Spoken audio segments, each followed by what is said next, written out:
또 송숙자 원사님 인공관절 수술한 지 얼마 안 되셨는데 얼마나 교회가 좋으면 또 저렇게 구역 찬송하는데 같이 아픈 다리 이끌고 이렇게 나오셔서 찬양하는 모습이 한편으로 은혜가 되면서도 좀 안쓰럽다 하는 생각이 좀 듭니다. 동병상련이라는 표현을 아시죠? 저도 어제부터 컨디션이 좀 안 좋아요. 오늘도 더 안 좋아졌고, 이 입에 떫은 감을 이렇게 물어본 느낌 여러분들 아마 아실 거예요. 감을 먹었는데 아주 떫은 감. 그래서 입 안에 침이 말라버리고 그 떫은 느낌이 오래가는 그 느낌이 계속 어제부터 오늘까지 지속되는데, 하나님의 어떤 뜻이 있는지 참 어찌 보면 여러분들 앞에 서서 이 말씀이 제대로 좀 전해질 수 있을까 하는 걱정도 되고 기도를 많이 했어요. 또 예배 드리기 전에 또 아내가 와서 같이 또 중보하고 기도하고, 여러분 앞에 서지만 참 연약하고 부끄러운 모습일 뿐이다 하는 생각을 가지게 돼요. 어떤 분들은 목사님 많이 배워서 이런 말씀을 하실지도 모르지만, 배움이라는 게 무슨 학위와 또 말씀과의 상관관계가 별로 없어요.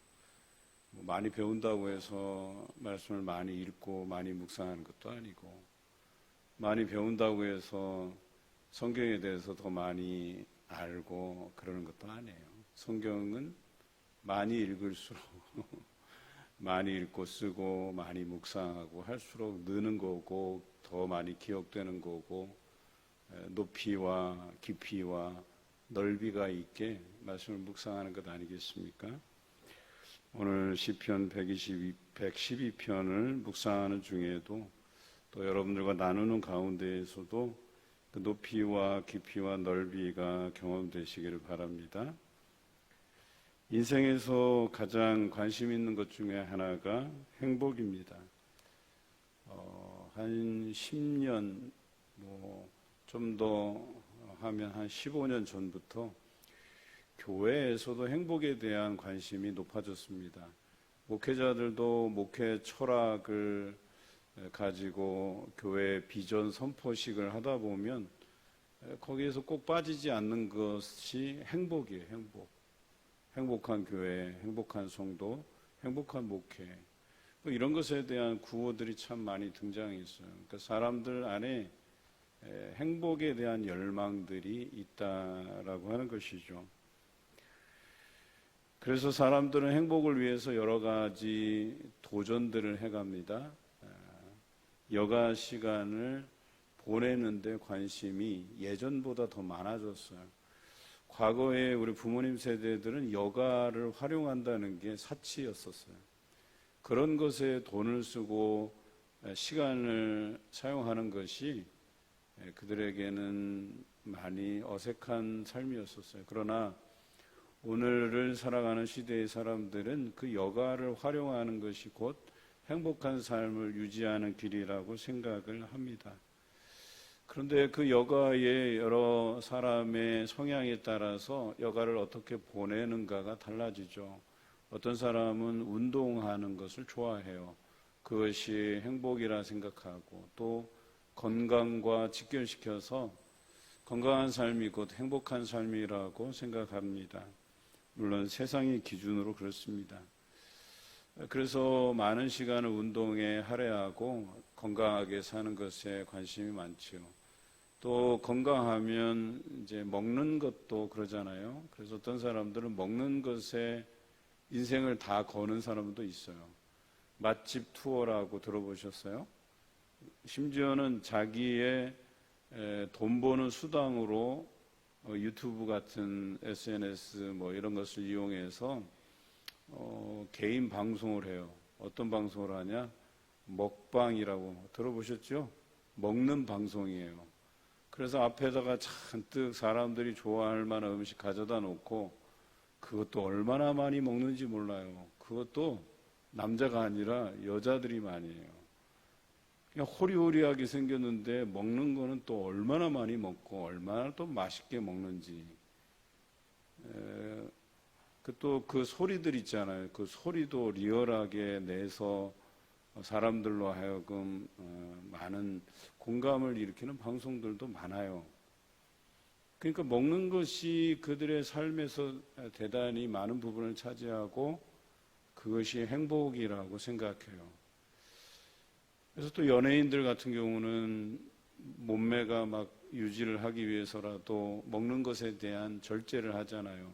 그러다가 이제 자신들이 하는 프로젝트, 공연, 아니면 드라마 이것이 다 끝나고 나면, 또 영화 이런 것이 다 끝나고 나면 여행하면서 먹는 것에 집중해요. 그래서 상당히 많은 다양한 맛있는 그런 음식을 찾아서 전국을 또는 세계를 그렇게 누비는 사람들도 있어요. 그것이 열심히 일한 자신에 대한 보상이고 그것이 행복이라고 생각해서 그런 활동을 하는가 봅니다. 뿐만 아니라 여행을 즐기는 사람들도 있죠. 이게 다 한 통속이에요. 먹는 것, 여행하는 것, 여가, 또 운동하는 것 다 그래요. 어떤 연예인은 여행 가서 운동하는 게 꿈이래잖아요. 그래서 이 친구는 평소에도 운동을 많이 하는 친구인데 운동이 그렇게 좋대요. 그래서 틈만 나면 헬스장에 가서 여러 운동기구, 새로 나온 운동기구에 관심이 많아서 이렇게 저렇게 운동을 해요. 그런데 해외여행 가서도 체육관을 투어를 하는 거예요. 어디 좋은 체육관이 있나, 그 외국에는 어떤 운동기구가 있나, 여기에 관심이 있는 거예요. 또 여러 좋은 경관들, 또 우리가 국내에서는 경험해 보지 못하는 것들을 해외에 가서 경험해 보기도 하죠. 우리 교인들도 5월과 6월이 되면 잘 나가세요. 밖으로 나가세요. 제가 그런 분들 다 알아요. 그런데 눈 감아주는 거예요, 그냥. 그런 날이라도 어떻게 좀 나가서 스트레스를 좀 해소하고 좋은 것들 많이 보고 좋은 것들 많이 먹고, 물론 주의를 지키면 더 좋죠. 그런데 주의는 잘 지키고 또 나가시더라고요. 그래도 감사하더라고요. 그래서 지난번 보니까 평소에 일부 예배 드리시는 분이 아닌데 일부 예배 드리셨어, 가족들하고. 그래서 딱 보니까 무슨 계획이 있으시구나, 나갈 계획이 있으시구나.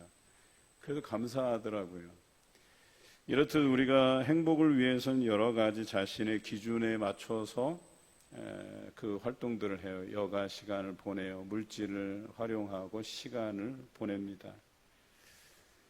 그런데 과연 그것이 여러분의 그 만족감을 충분히 채워주느냐라고 하면 한마디로 얘기하면 그때뿐이에요. 저도 기회가 많아서 물론 온 가족이 다 함께 하지는 못했지만 여러 가지 사역과 또 여러 가지 기회가 주어져서 여러 곳을 다니고 또 그곳 문화들과 역사들을 탐방할 기회들이 많았지만 그때뿐이더라고요.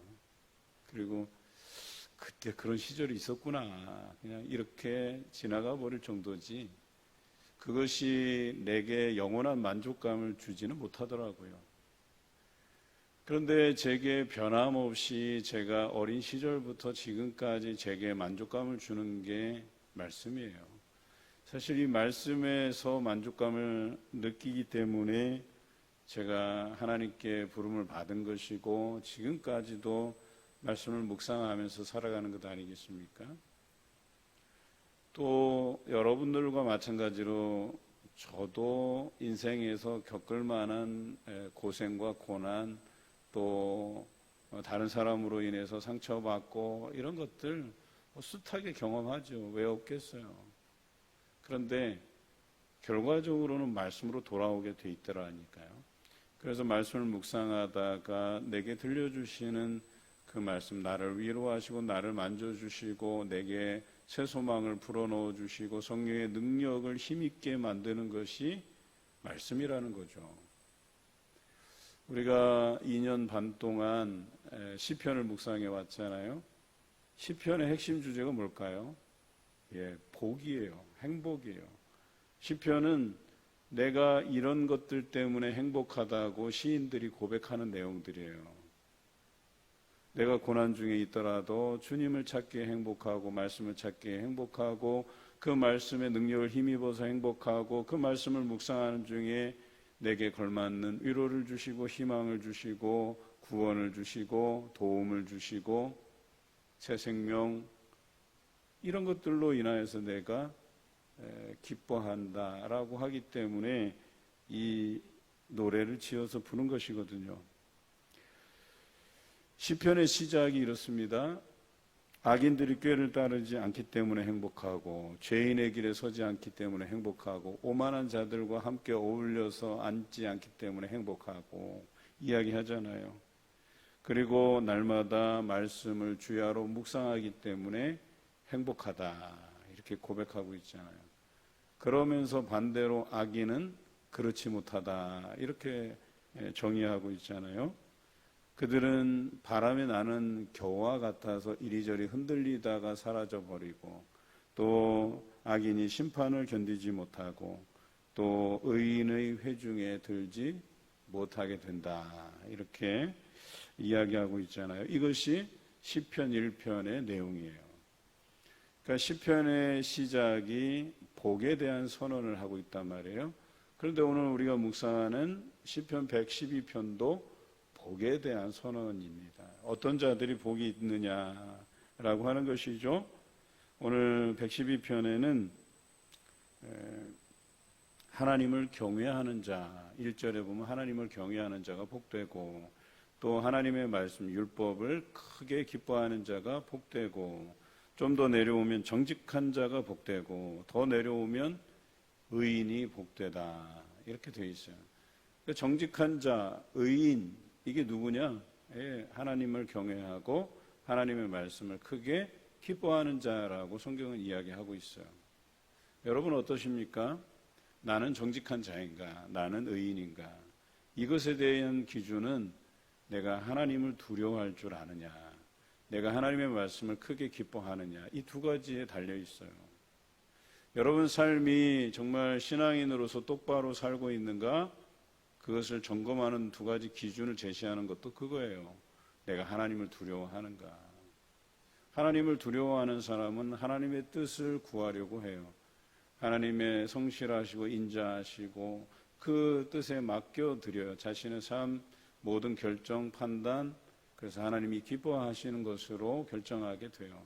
그러나 하나님을 두려워하지 않는 사람은 자신의 의지, 고집, 판단, 세상의 경험 이것들로 살아가요. 그게 크게 다른 거죠. 그런 사람이 말씀으로 살리 만무하죠. 말씀으로 살지 못해요. 왜? 지금까지 자기 의지, 자기 고집대로 살아왔기 때문에 말씀대로 살지 않아요. 아무리 말씀이 들려지더라도 한쪽 귀로 듣고 한쪽 귀로 흘려버리는 거예요. 그러나 나의 살아온 인생이 하나님께서 인도해 주셨고 도와주셨고 이것을 체험한 사람들은 하나님을 두려워할 수밖에 없고 하나님을 두려워하는 사람들은 하나님의 말씀을 묵상하면서 묵상한 말씀대로 살아갈 수밖에 없다는 거예요. 그런데 성경은 그런 사람이 복되다, 그런 사람이 형통하다 이렇게 이야기하거든요. 여러분 복 있는 자, 형통한 자 바로 이런 삶 살아내고 싶지 않으십니까? 그렇다면 먼저 하나님을 두려워하셔야 됩니다. 뿐만 아니라 하나님의 말씀을 받는 일에 크게 기쁨으로 여기고 살아가셔야 됩니다. 그러나 그렇지 못한 자, 즉 하나님을 두려워하지도 않아요. 말씀도 기뻐하지 않아요. 이런 자들이 겪게 되는 것을 오늘 시편에서 이야기합니다. 의인의 형통함을 보고 크게 한탄한다 그랬어요. 그리고 이를 갈면서 소멸되고 또 그들의 하고자 했던 욕망들이 모두 숲으로 돌아간다, 사라지게 된다. 이것이 오늘 시편의 마지막 절인 10절의 말씀입니다. 그러니까 결과적으로 하나님을 두려워하지 않는 자들, 하나님의 말씀대로 살아가지 않는 자들, 그 말씀을 크게 기뻐하지 않는 자들은 소멸된다. 소멸된다는 뜻이 뭔지 아세요? 사람들에게 기억되지 않는다는 거예요. 사람들 안에서 그 사람이 정말 하나님의 사람으로서 정직하게 성실하게 남들 사랑하면서 그렇게 섬기면서 살았다 할 만한 그런 평가도 받지 못하고 그냥 우리의 인생 사람들에게조차 기억되지 않고, 여러분 사람들에게조차 기억되지 않는 사람은 하나님 앞에 기억될 리도 없어요. 그리고 그 인생의 종착점은 천국이 아니겠죠. 결과적으로 악인들은 사라져 버리는 거예요. 그가 누렸던 힘과 권력과 또 그 인생의 전성기 그냥 한때인 거예요. 그냥 싹 다 사라져 버리고 사람들의 기억에서조차 사라져 버리고 그 인생 그냥 흙으로 왔다 흙으로 가는 거예요. 모든 인생이 그렇다 할 만하지만, 그러나 하나님을 경외하고 하나님의 말씀을 크게 기뻐하는 자는 어떻게 되느냐. 오늘 세 가지 복에 대한 선언과 그들이 복된 삶을 살 뿐만 아니라 그것이 하나님 앞에 기억된다 그랬어요. 하나님 앞에 기억될 뿐만 아니라 하나님이 그 뿔을 영광 중에 놓으신다 그랬어요. 이 표현은 우리의 뿔을 높이신다 이런 표현이에요. 그러니까 우리를 높이시는 게 뭐밖에 없어요? 하나님 품에 안아주시는 것, 크게 우리가 높여짐을 당하는 것 아니겠습니까? 그러니 우리가 이제는 어떻게 살아야 될 것인가에 대한 결정만 남은 거예요. 성경에서는 이렇게 이야기하는데, 과연 우리는 세상이 주는 행복으로 그것이 우리의 욕구를 다 채우지 못해서 죽을 때까지 운동하고 죽을 때까지 여행 다니고 죽을 때까지 맛집 찾아다니고 죽을 때까지 그렇게 헛된 시간을 허비해야 되는지, 헛된 시간을 보내야 되는지, 아니면 진정한 우리의 만족감을 주는 그 하나님의 말씀을 받고 크게 기뻐하고 하나님을 두려워하면서 하나님께서 이 땅에 보내신 사명을 가지고 살아가야 될지가 이제는 여러분들의 몫이 되었습니다. 여러분이 결정하고 여러분이 어떻게 살 것인가를 이제는 결정하고 나가야 될 때라는 거예요. 언제까지 이 두 사이에서 머뭇하려느냐라고 여호수아가 백성들에게 이야기하잖아요. 너희가 하나님과 이 가나안에 여러 신들이 있는데 어느 편에 설 것인가를 결정하라고 촉구하듯이, 오늘 하나님께서 여러분에게 여러분 어떻게 살 것입니까? 라고 묻고 계신다는 거예요. 말씀의 선포는 여러분들에게 어떤 결단을 해야 되는지를 묻고 있는 겁니다. 이렇게 살아야 됩니다가 아니고 여러분은 어떻게 살 것입니까? 라고 하는 물음이에요. 우리는 거기에 답변해야 될 의무가 있습니다. 어떻게 살 것입니까? 우리가 말씀을 선택하고 하나님을 두려워하며 그 앞에서 순종하며 살아가는 삶을 선택한다면 오늘 성경에는 다음과 같은 복의 선언들이 나옵니다. 첫째, 후손들이 땅에서 강성해진다라고 했어요. 우리 2절 말씀 같이 읽어보겠습니다. 그의 후손이 땅에서 강성하며 정직한 자들의 후손에게 복이 있으리로다. 어떤 자가 복이 있다고요? 하나님을 경외하고 말씀을 크게 기뻐하는 자. 그런데 나만 복된 것이 아니라 후손들이 땅에서 강성해진다 그랬어요. 또 그 후손들이 정직한 자들이라고 하나님 앞에 평가될 것이라는 거죠. 어떤 게요? 하나님 두려워하고 말씀을 크게 기뻐하는 자. 올해 우리가 말씀에 대해서 더 집중해 보고자 말씀을 강조하잖아요. 어떤 분들은 그 말씀에 대해서 더 열의를 가지고 읽고 쓰고 묵상하고 또 그 말씀대로 살아가기를 다짐하고 살아가는 사람들이 있어요. 또 제 눈에도 보여요. 그리고 신앙이 성장해 가는 것들이 그의 삶으로 드러나요. 그러나 이런 사람들은 자신의 변화뿐만 아니라 그 가정의 변화가 일어난다는 사실을 기억하시기 바라요. 남편이 또 아내가 또 자녀들의 삶이 바뀌어져 가는 것을 경험하게 될 것이라는 거예요. 그래서 결과적으로는 그 후손들이 땅에서 강성해져 가는 것을 보게 될 것이라고 오늘 성경은 이야기합니다. 시인이 이것을 경험한 거예요.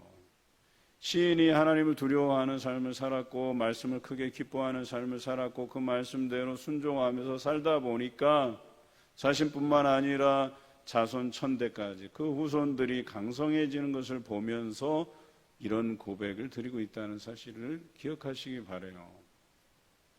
여러분, 자녀가 잘 되는 것은 많이 가르치고 또 부족함 없이 물질을 공급해주고 좋은 집에 살게 하고 좋은 대학 보내고 좋은 직장 얻게 하는 게 아니에요. 아마 여러분들 제가 이렇게 이야기하더라도 이론적으로는 다 아실 거예요. 그런데 참 이상하게도 다른 쪽으로 흘러가요. 왜 그런 줄 아세요? 우리에게 성경적 재정관이 제대로 정립이 안 돼 있어서 그래요. 우리는 성경적 재정관이 아니고 세상의 재정관을 갖고 있거든요. 그래서 공식 같은 게 있어요. 좋은 대학, 좋은 기술, 연줄 뭐 이런 것들로 인해서 세상은 돌아간다고 생각해요. 또 적당히 타협하고 또 어리석은 사람 뒤통수 치고 등을 밟고 일어서야만 내가 세상에서 성공한다고 생각해요. 그래서 나쁜 소문을 퍼뜨려서 저 사람을 주저앉혀야만 내가 살아남고 내가 당선이 되고 내가 더 높은 자리에 올라가고 남의 것 훔쳐서 남의 것 그 생각들을 가져와서 내 것인 양 이야기해야만 내가 살아남고 그러나 오늘 성경에서는 정직이라는 단어가 있어요.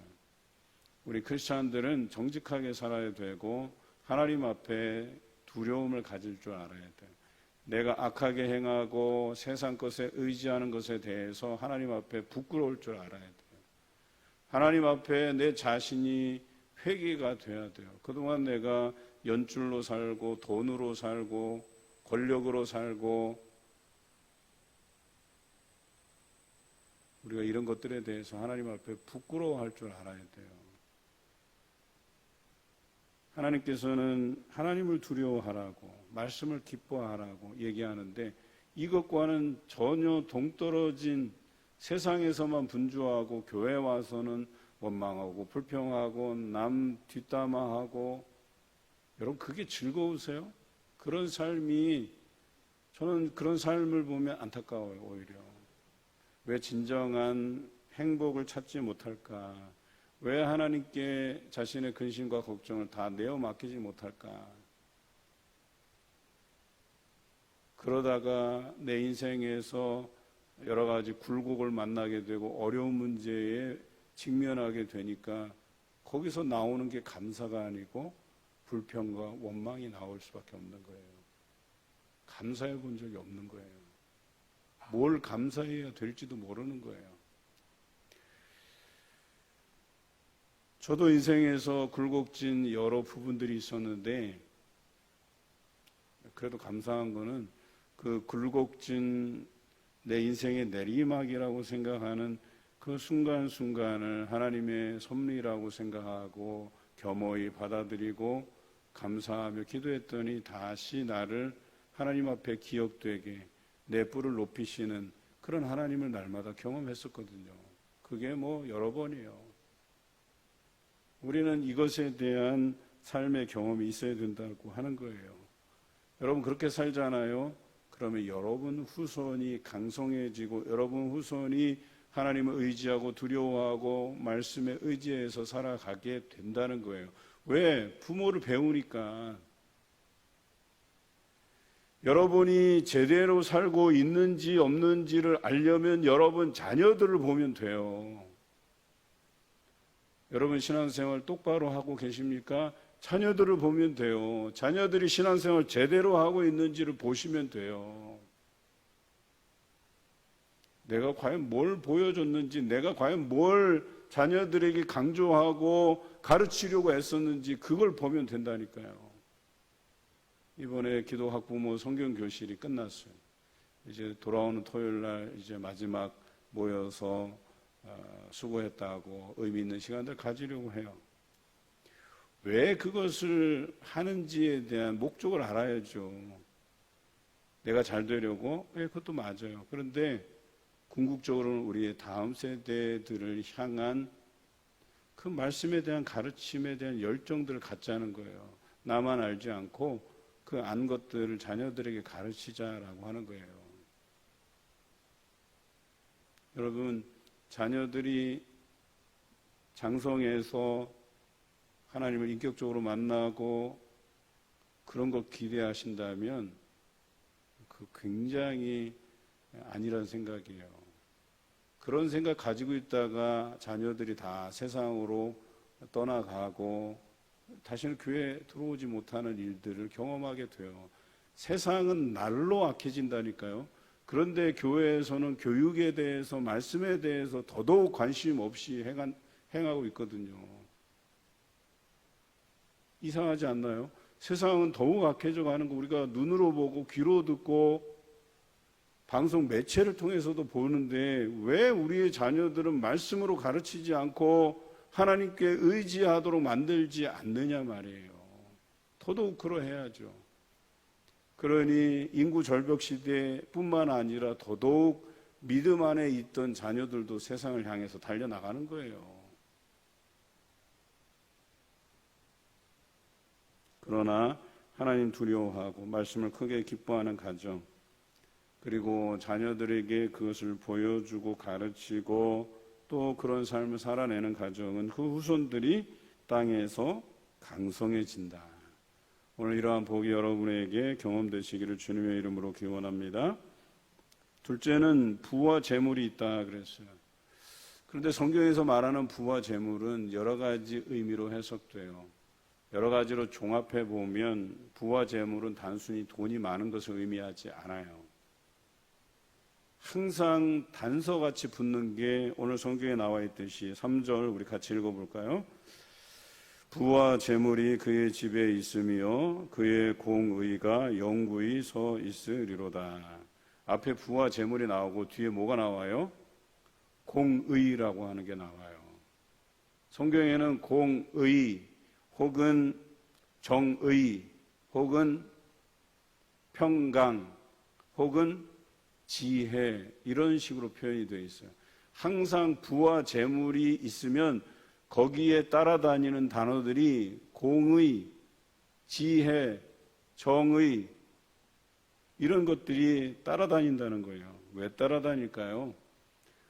부와 재물이 있는 곳에 하나님께서 주시는 의가 있어야 되고 하나님께서 주시는 지혜가 있어야 되고 하나님께서 주시는 평강이 있어야 된다고 하는 거예요.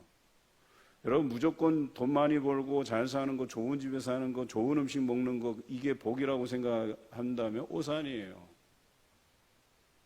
여러분 재물 그렇게 모아놨더니 자녀들이 유산을 가지고 다툼을 벌인다? 그건 복 아니에요. 그건 저주에 가까운 삶이에요. 성경에서는 번영과 평강을 함께 이야기합니다. 시편 128편에 그러잖아요. 이런 복을 자녀들이 일한 대로 누리고 자녀들의 복이 있고 또 많은 복을 주시는데 거기에 번영과 평강이라는 단어를 넣었어요. 잘 되게 하시는데 그것으로 인해서 다투지 않아야 된다는 거예요. 평강해야 된다는 거예요. 화목해야 된다는 거예요. 그래야 그것이 진정한 복이라고 얘기하는 거예요. 잠언서 16장 8절에 이런 말씀이 있습니다. 적은 소득이 공의를 겸하면 많은 소득이 불의를 겸한 것보다 나으니라 그랬어요. 많은 재물이 있는데 이 사람이 불의해요. 의롭지 않아요. 그러면 그거는 내가 소득이 아주 적고 가난하게 살아도 내가 하나님의 의로서 살아가면 그것이 더 낫다라고 이야기하는 거예요. 이해되십니까?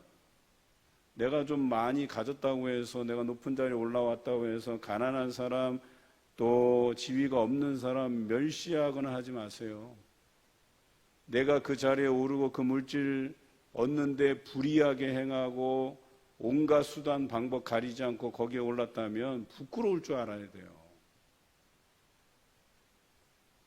오히려 하나님 앞에 가난하게 살지만 하나님께서 주신 의롭게 사는 방법, 오늘 성경에 나온 하나님을 두려워하고 말씀을 기쁘게 여기는 삶이라면 가난해도 그것이 더 낫다라고 성경은 이야기하고 있거든요.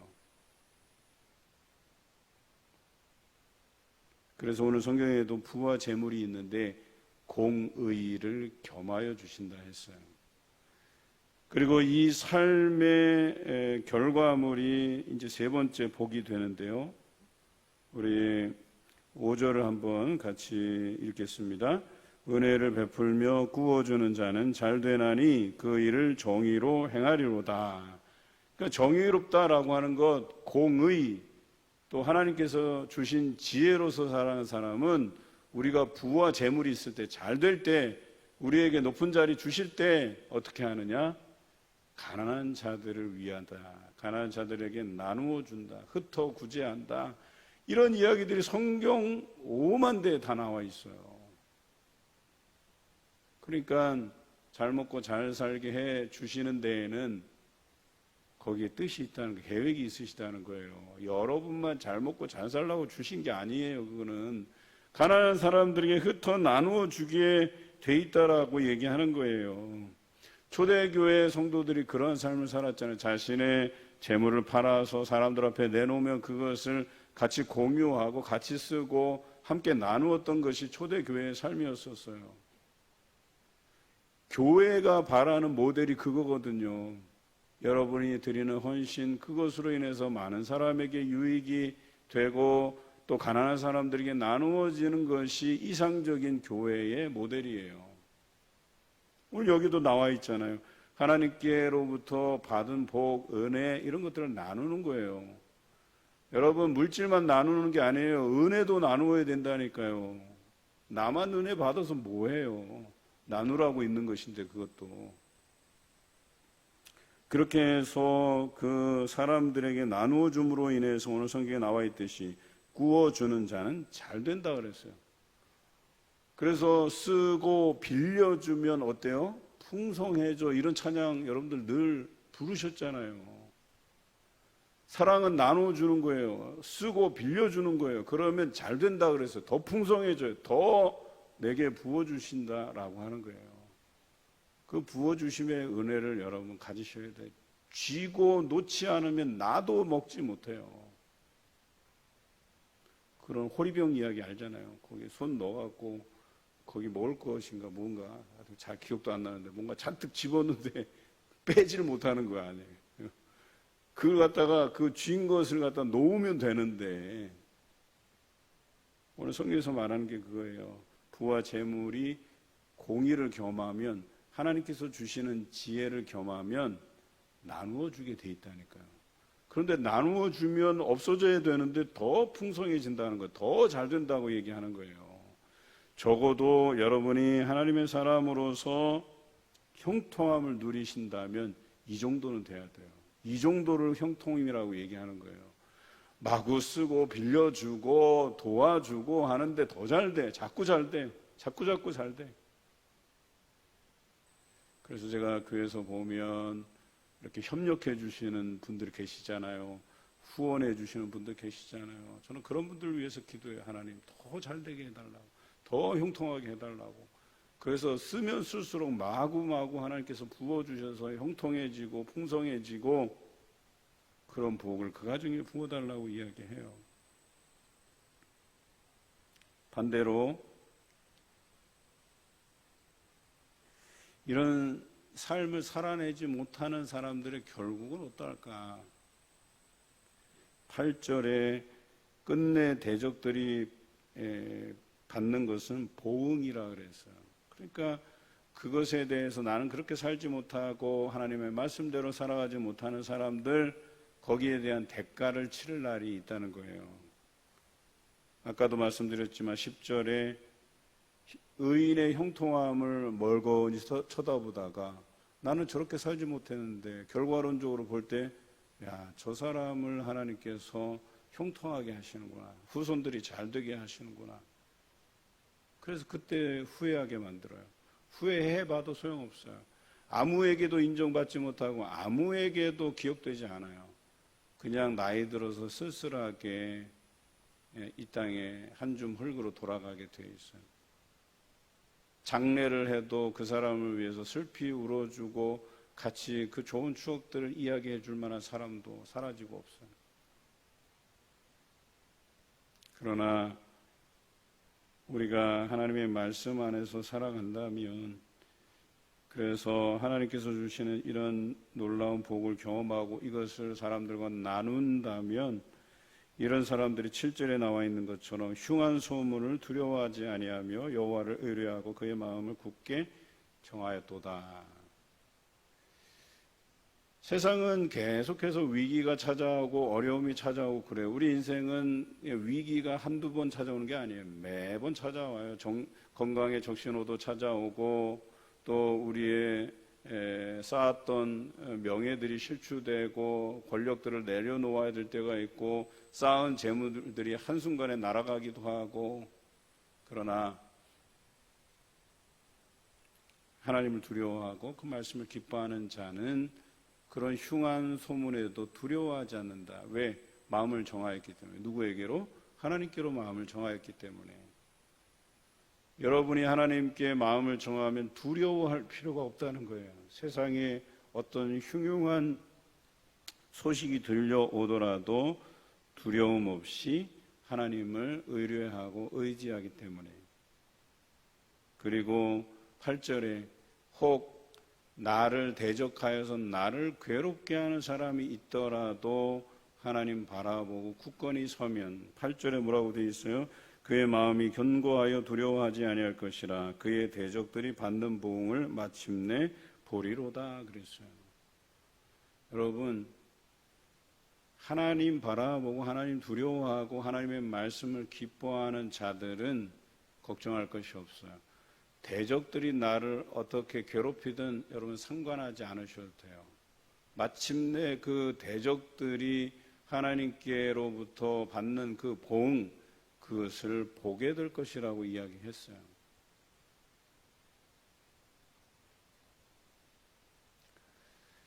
그래서 하나님께서는 하나님을 경외하고 하나님의 말씀을 기뻐 받는 사람들을 소중히 여기고 관심 가져주시고, 그런 사람을 괴롭히는 이들에 대한 최후를 반드시 보게 하신다는 이 표현이 시편뿐만 아니라 성경 곳곳에 얼마나 많이 나오는지 몰라요. 그래서 두려워할 것이 없다는 거예요. 내가 하나님 앞에 떳떳하면, 내가 하나님의 말씀 앞에 부끄러움이 없으면, 내가 하나님 두려워하며 지금까지 말씀을 기뻐 받으면서 살아왔더라면 세상이 어떠하든 두려워할 것이 없다. 오늘 성경 이야기합니다. 결국에 하나님을 경외하는 자, 하나님의 말씀을 크게 기뻐하는 자가 복되다고 선언하고 있습니다. 이러한 행복을 여러분 모두가 누려가시길 주님의 이름으로 기원합니다.